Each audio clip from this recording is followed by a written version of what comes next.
तो देखेंगे हम लास्ट क्लास में हमने क्या डिस्कस किया था। हमने देखा था कि जब हमारे सामने सूर्य का प्रकाश होता है,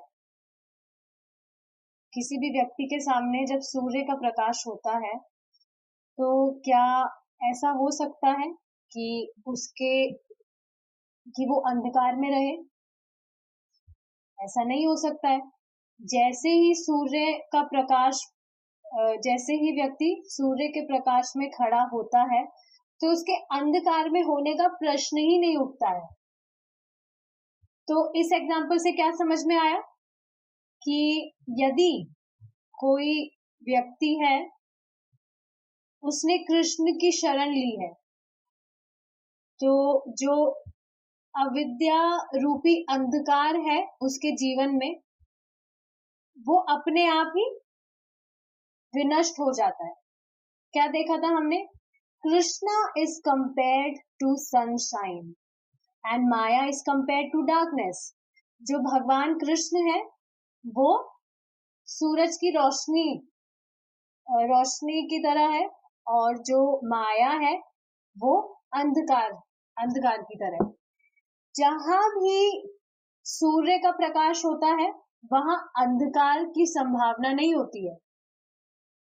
जैसे ही कोई कृष्ण भावनामृत में आता है, कृष्ण की शरण लेता है, तो अपने आप ही ये जो माया है, ये जो भ्रम है, ये जो अंधकार है, भ्रम रूपी अंधकार, ये अपने आप विनष्ट हो जाता है हमारे जीवन से।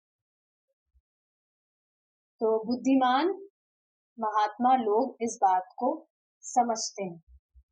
देखिए, ये एक चीज हमने और डिस्कस करी थी कि जब भी व्यक्ति कृष्ण से संबंधित कुछ भी कर रहा है, तो संभावना क्या होती है? संभावना क्या? माया का काम, माया से वो दूर ही है। जब भी वो कृष्ण से कनेक्ट होके कुछ कर रहा है, ऐसा हो ही नहीं सकता। जैसे कुछ भी वो काम कर रहा है तो अपने आप ही माया से वो मुक्त हो जाता है जब भी कृष्ण की सेवा में लग रहा है। देखेंगे ये श्लोक हम। अहम सर्वस्य प्रभुवो मत्तः सर्वं प्रवर्तते इति मत्वा भजन्ते मां बुधा भाव समन्विता।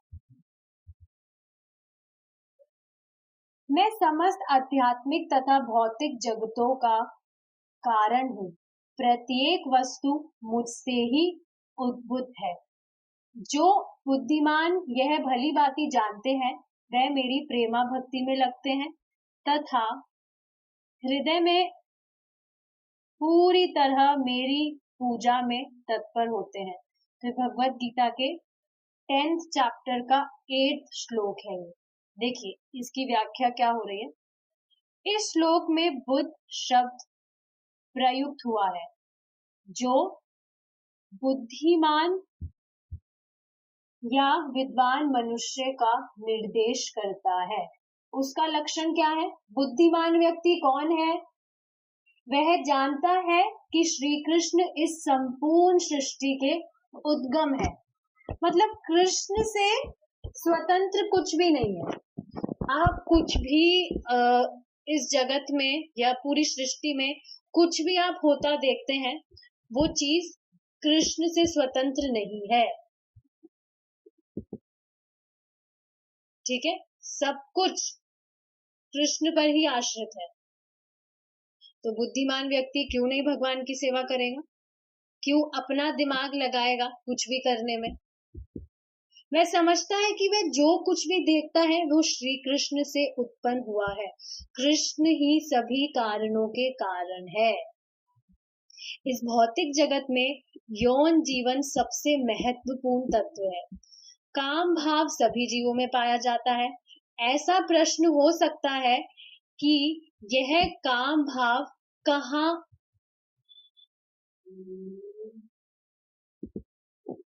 ऐसा प्रश्न हो सकता है कि यह काम भाव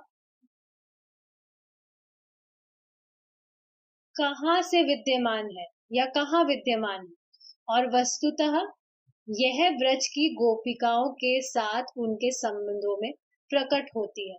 तो देखिए यहाँ पे जो भगवान का गोपियों के साथ माधुर्य भाव है उसकी व्याख्या हो रही है। इस भौतिक जगत में जो कुछ भी पाया जाता है, इसमें मिसप्रिंटिंग है।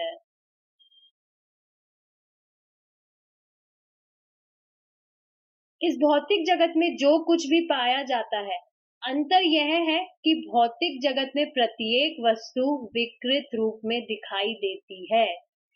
देखिए, जब भी कोई व्यक्ति कुछ भी काम करता है, कुछ भी वस्तु देखता है, तो तुरंत तो हमें ऐसे दिखाई नहीं देता ना कि इस जो भी काम है, कोई भी वस्तु है, उसके पीछे कृष्ण है। देखते ही तो कैसे पता लग सकता है? जैसे अभी आप जहां भी बैठे हैं, तो ऐसे तो पता नहीं लग रहा है ना देखते ही कि कृष्ण है इसके पीछे। जो भी हमें सुविधा मिल रही है, हम आराम से रह पा रहे हैं, वो कृष्ण की वजह से ही है। तो यही कहा जा रहा है कि भौतिक जगत में प्रत्येक वस्तु विकृत रूप में दिखाई देती है, पता नहीं चलता है। जैसे एक एग्जांपल से समझ सकते हैं, कुछ खाना बनाया है हमने, दिखने में वो बहुत स्वादिष्ट लग रहा है, लेकिन उसको खाने के बाद में ही पता लगेगा कि उसका टेस्ट कैसा है, उसमें नमक ठीक ठीक डला है या नहीं, या बाकी सारी जो चीजें हैं वो ठीक ठीक है या नहीं। तो सिर्फ देखने से तो हमें पता नहीं लग रहा है कि उसका स्वाद कैसा हो सकता है, उसको टेस्ट करने से ही पता लगेगा। तो यही चीज बताई जा रही है, इस भौतिक जगत में प्रत्येक वस्तु विकृत रूप में दिखाई देती है। कृष्ण में यह सारी वृत्तियां एवं उनका प्राकट्य अपने शुद्ध रूप में आध्या आध्यात्म के संबंध में पाई जाती है। जो इस बात को तत्वतः पूर्ण ज्ञान में जानता है, वह श्री कृष्ण का शुद्ध भक्त बन जाता है। मतलब आप देख रहे होंगे, जैसे जैसे हम भक्ति कर रहे हैं, जो भी हमारे जीवन में घटित होता है, हम स्पष्ट देख पाते हैं कि हाँ, इसके पीछे कृष्ण का हाथ है। जो भी काम हो रहा है भगवान की दया से हो रहा है, भगवान ही, जो भी हमारे जीवन में हो रहा है उसके कारण भगवान ही है। पहले तो नहीं देख पाते थे हम, पहले तो हमें मतलब ही नहीं होता था, हाँ जो कर रहे हैं हम कर रहे हैं, हम करता है, हमारी वजह से हो रहा है। खाना हम बना रहे हैं तो हम बहुत इंटेलिजेंट है इसलिए हम खाना बना पा रहे हैं, या कुछ भी घर में कुछ भी वस्तु वगैरह आ रही है तो हम में सामर्थ है, हम धन अर्जित करके हम खुद वो चीज ला रहे हैं, हमारे द्वारा आ रही है। पहले तो हम यही समझते थे, कहाँ कृष्ण का संबंध देख पाते थे किसी भी चीज में। या शुरू में भी जब हमें पता लगा था, तो शुरू में ही तो ऐसा नहीं था कि हम हर चीज में कृष्ण का संबंध देख पाते हो। पर जैसे जैसे अब हम भक्ति कर रहे हैं, हमारा जो विजन है क्लियर होता जा रहा है, हर चीज में हम भगवान का हाथ देख पा रहे हैं। और इसी वजह से आप देखेंगे, व्यक्ति के जीवन में कुछ प्रोवोकिंग सिचुएशन भी आती है, कुछ भी दुर्घटना भी होती है, तब भी वो ज्यादा विचलित नहीं होता। क्यों? क्योंकि उसे दिख रहा होता है कि सब कुछ तो भगवान ही करते हैं, भगवान से स्वतंत्र तो कुछ है नहीं, तो अपने भक्तों का अहित तो भगवान करते नहीं है। तो उस टाइम पे लग सकता है कि ये तो हमारे साथ सही नहीं हो रहा है, पर ऐसा नहीं होता है। एक बात बहुत ध्यान देने वाली क्या है, भक्त के जीवन में जो भी कठिनाइयां आती है, वो स्वयं भगवान का अरेंजमेंट होता है। हमारा कर्म फल नहीं भोग रहे होते हैं हम। और जो भी कठिनाइयां आती है, वो हमारे प्योरिफिकेशन के लिए होती है, ताकि हम और अच्छे से भक्ति कर सके। और एक और चीज क्या है, जहां पर इस चीज से समझ सकते हैं, जहां पर हमारी गर्दन कटने वाली होती, वहां सिर्फ उंगली कट के रह जाती। इतना कम होके कष्ट आता है जीवन में जब व्यक्ति भक्ति करने लगता है। आगे ये श्लोक देखेंगे, महात्मानस्तु मां पार्थ देवीं प्रकृतिम् आश्रितः भजन्त्यन्तन्यमनसो ज्ञात्वा भूतादिम् ज्ञात्वा भूतादिम् अव्ययम्।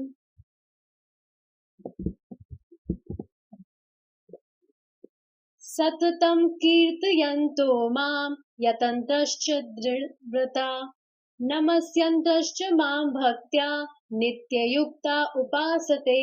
हे पार्थ, मोह मुक्त महात्मा जन दिव्य प्रकृति के संरक्षण में रहते हैं।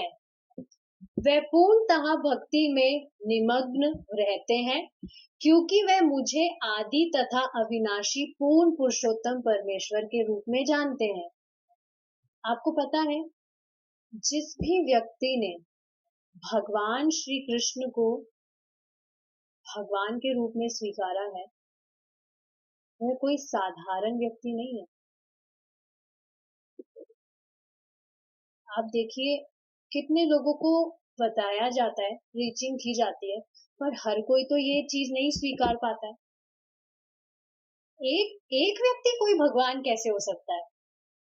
हमेशा डाउट में ही रहता है वो व्यक्ति। एक व्यक्ति कोई भगवान कैसे हो सकता है? या भगवान श्री कृष्ण को वो कोई साधारण पुरुष मानते हैं कि ये तो कोई साधारण व्यक्ति है, आए थे चले गए, पता नहीं कहाँ चले गए। तो भगवान यही कह रहे हैं कि वे मुझे आदि तथा अविनाशी पूर्ण पुरुषोत्तम परमेश्वर के रूप में जानते हैं। कौन जानते हैं? देखिए, भक्ति में जो भी व्यक्ति आया है तो समझना चाहिए कि उसने अपनी पास्ट लाइफ में भक्ति की है, कुछ ना कुछ भक्ति की है, तभी वो आगे भक्ति कर पा रहा है। या उसने बहुत सारा पुण्य किया जो फलीभूत हुआ, जिसकी वजह से उसे भक्ति करने का अवसर दिया जा रहा है। या एक और चीज क्या होती है कि जो भी चीजें हमारे साथ हुई, उससे जो भी व्यक्ति के साथ, व्यक्ति के जीवन में जो भी चीज हुई, उससे वो उब गया और उसके दिमाग में चीज आई, क्या इससे ऊपर भी कुछ है? क्या हमेशा यही चलता रहेगा? क्या सच में यही अल्टीमेट गोल है हमारे जीवन का? तो सबकी चेतनाएं अलग अलग होती है, उसके हिसाब से भगवान का ही अरेंजमेंट होता है। और आप देखिए कैसे भक्तों का संग मिलता है भगवान की कृपा से, भक्ति में लग जाता है, वो पूरा परिवर्तन हो जाता है उसका जीवन। खुद सोचिए, आप खुद देखिए, जब भक्ति नहीं कर रहे थे कैसे थे हम। भक्त की शक्ल ही चेंज हो जाती है, पहले वो जैसा था और अब जैसा है, शक्ल ही चेंज हो जाती है। तो आचरण का तो कहना ही क्या, उसमें तो कितना चेंज आता है। ये महात्मा सदा मेरी महिमा का कीर्तन करते हुए, दृढ़ संकल्प के साथ प्रयास करते हुए मुझे नमस्कार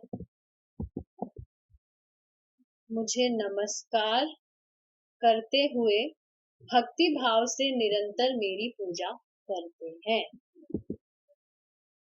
तो यही चीज बताई जा रही है। देखिए, एक चीज और है, हमारे पास्ट में जो चीज हुआ वो होना भी जरूरी था।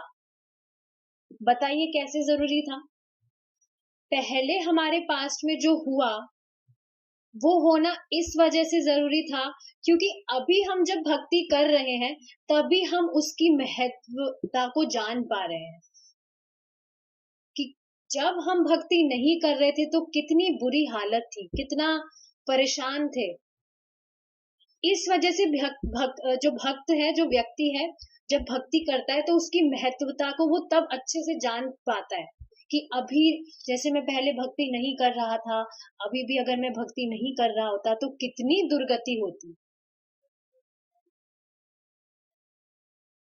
तो ये भी एक कारण है। तो ऑफ कोर्स रेग्रेट तो होता है कि पहले का इतना टाइम हमने खराब किया, भक्ति नहीं करी, शुरू से ही भक्ति करते तो आज कहाँ हम कितना प्रोग्रेस कर पाते। बट सभी जो भी हमारे जीवन में होता है उसका एक कारण होता है। पहले अगर जो भी हुआ वो भी होना जरूरी था, तब भी हम भक्ति अभी कर रहे हैं तो उसकी महत्वता को समझ पा रहे हैं।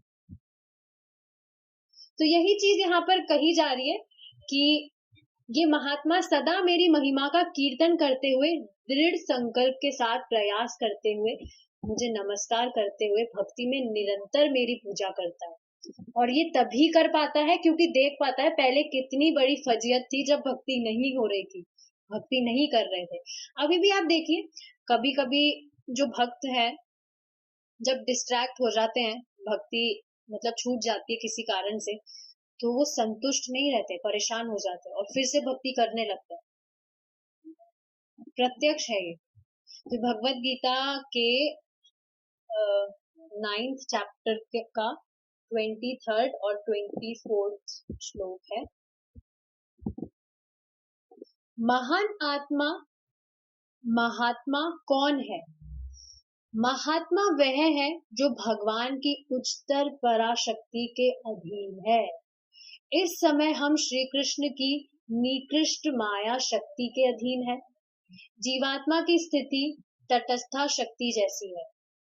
देखिए, जो जीवात्मा है, जो भी आत्मा है, हम जो भी जीव है, वो भगवान की तटस्था शक्ति है। बहिरंगा शक्ति क्या है? माया। और भगवान की अंतरंगा शक्ति है श्रीमती राधा रानी। तो जीवात्मा की स्थिति तटस्था शक्ति जैसी है। हम अपने को इन दोनों में से किसी शक्ति की ओर स्थानांतरित कर सकते हैं। देखिए, तटस्था शक्ति का अर्थ क्या है? क्यों है व्यक्ति तटस्था, जो जीवात्मा है तटस्था शक्ति में की स्थिति में क्यों है? क्योंकि वह स्वतंत्र है यह इच्छा करने के लिए कि उसे माया की तरफ ही जाना है या मुड़ के कृष्ण की तरफ जाना है। खुद ये इच्छा करने के लिए वह स्वतंत्र है। ये चीज हमने कल डिस्कस करी थी कि भगवान जो प्रेम है वो थोपा नहीं जाता है। भगवान के लिए कोई ऐसा नहीं है कि मुश्किल चीज है या भगवान में सामर्थ्य नहीं है कि हमें वो 2 मिनट में शुद्ध नहीं कर सकते या भक्ति प्रदान नहीं कर सकते, प्रेम प्रदान नहीं कर सकते, ऐसा नहीं है। बस भगवान चाहते हैं कि हम थोड़ा तपे, हम उनके लिए थोड़ा रोए कि कृष्णा हमें आपका प्रेम चाहिए, उत्कंठा जागृत हो। आप खुद ये तो देखिए प्रत्यक्ष है। यहाँ भौतिक जीवन में भी कोई चीज हमें आसानी से मिल जाती है तो क्या हम उसको इतना महत्व देते हैं जितना हम किसी चीज को परिश्रम करके प्राप्त करते हैं? आप देखेंगे खाना बनाने में कितनी मेहनत लगती है, लेकिन लास्ट में जब वो बहुत स्वादिष्ट बन के आता है तो एक अलग ही संतुष्टि मिलती है।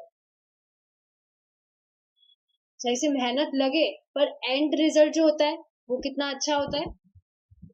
तो यही चीज है, भगवान चाहते हैं कि हमारे अंदर वो उत्कंठा जागृत हो, हम भगवान के लिए रोए, हमारी इच्छा हो कि हम खुद भगवान का प्रेम प्राप्त करना चाहते हैं, इसलिए भगवान समय देते हैं हमें। तो तटस्था शक्ति का अर्थ समझ पा रहे हैं कि व्यक्ति खुद स्वतंत्र है इच्छा करने के लिए कि उसे माया में ही रहना है या मुड़ के भगवान के पास जाना। ठीक है, आगे देखेंगे। श्री कृष्ण पूर्णतया स्वतंत्र है और उनके अंश होने के कारण हम भी स्वतंत्रता का यह गुण हम में भी स्वतंत्रता का यह गुण विद्यमान है। एक चीज बताना चाहूंगी, हमारा ये जो शरीर है ये एक पिंजड़े की तरह है जिसमें हमारी आत्मा कैद है। पिंजड़े में जैसे एक पक्षी कैद रहता है, पक्षी का जो गुण है क्या है? स्वतंत्र, आकाश में उड़ना, स्वतंत्रता ही तो है, बंद के तो नहीं रहना चाहिए। जो पक्षी है हमेशा उड़ना चाहता है वो आकाश में खुला, वैसे ही जो आत्मा है उसका भी गुण क्या है कि वह स्वतंत्र है पूर्णतया, किंतु हमारी ही बेवकूफी के कारण कि हम कृष्ण से विमुख रहकर खुश रह लेंगे, संतुष्ट रह लेंगे, इस भौतिक जगत में हम पड़े हुए हैं और इस पिंजड़े रूपे शरीर में कैद है। ये पिंजड़ा तो नहीं है, हम आत्मा है, और अविद्या के कारण, इसी अविद्या के कारण हम अनुभव नहीं कर पा रहे हैं जो हमारा स्वरूप है सच्चिदानंद। इसलिए हम चुन सकते हैं कि हमें किस शक्ति के अधीन रहना है, कि हमें माया के अधीन रहना है या भगवान की तरफ मुड़ना है। हम खुद चुन सकते हैं, ये हमारी खुद की चॉइस है। और देखिए हमारी खुद की चॉइस है तभी अभी सब हम यहाँ क्लास में हैं, किसी को फोर्स तो नहीं किया जा रहा है कि आप आइए यहाँ पे, बंधन तो नहीं है, सब अपनी इच्छा से है। तो ये इच्छा स्वयं जीव ही कर सकता है।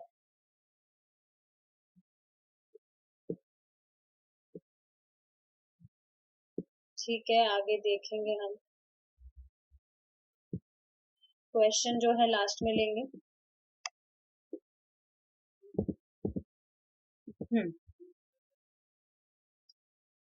इसलिए हम चुन सकते हैं कि हमें किस शक्ति के अधीन रहना है, क्योंकि हम भगवान की उच्चतर पराशक्ति को नहीं जानते, अतः उनकी निकृष्ट माया शक्ति के अधीन रहने के अतिरिक्त हमारे पास और कोई चारा नहीं है।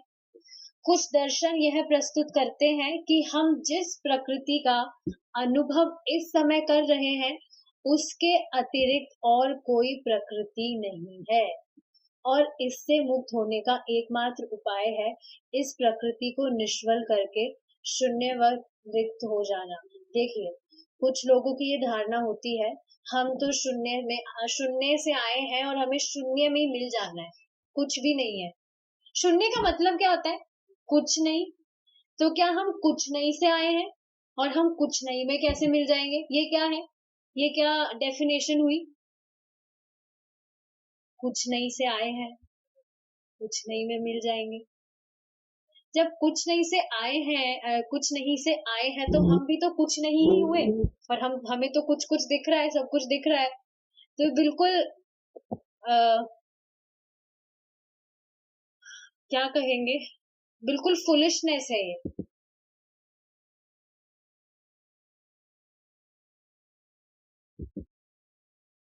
प्रभुपाद कहते हैं कि हम भी शून्यवादी हैं। कैसे? कि हमारी जो अभिलाषा है वो क्या है? शून्य है, कि कृष्ण के अलावा हमें कुछ नहीं चाहिए, हमें सिर्फ कृष्ण को सर्व करना है।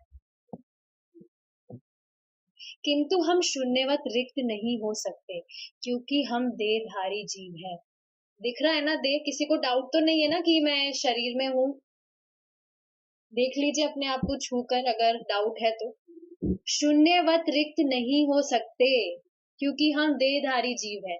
इसका अर्थ यह नहीं कि हम अपना शरीर परिवर्तन करते हैं इसलिए हम समाप्त हो गए। ऐसा नहीं है कि जैसे जैसे व्यक्ति का जो शरीर है वो परिवर्तित होता है तो उसकी आत्मा क्षीण होती है, नहीं, ऐसा नहीं होता है। भौतिक प्रकृति के प्रभाव से मुक्त होने के पूर्व यह समझ लेना चाहिए कि हमारा वास्तविक स्थान कहाँ है और हमें जाना कहाँ है। यदि हमें यह मालूम ही नहीं है कि हमें जाना कहाँ है, तो हम यही कहेंगे, हाय हम नहीं जानते कि बढ़िया क्या है और घटिया क्या है, हम जो कुछ जानते हैं वे यही है, अतः हमें यही रहने दो और सड़ने दो। ऐसा ही तो है। देखिए आप ये चीज तो देख पाते होंगे, कुछ लोगों को अगर बताते हैं हम, कुछ स्वीकार नहीं करना चाहते कि नहीं हम तो जैसे हम ठीक है, हाँ हम तो हमारा जैसे चल रहा है चलने दो, हमें कुछ नहीं करना, जैसे हैं हम मस्त है, हमें कुछ एक्स्ट्रा नहीं चाहिए। तो इसका जो व्याख्या है हम थोड़ा और डिटेल में करेंगे कल। हमारा जो टाइम है वो अब हो गया है। So thank you so much for joining. We will meet tomorrow if Krishna's willing. Hare Krishna.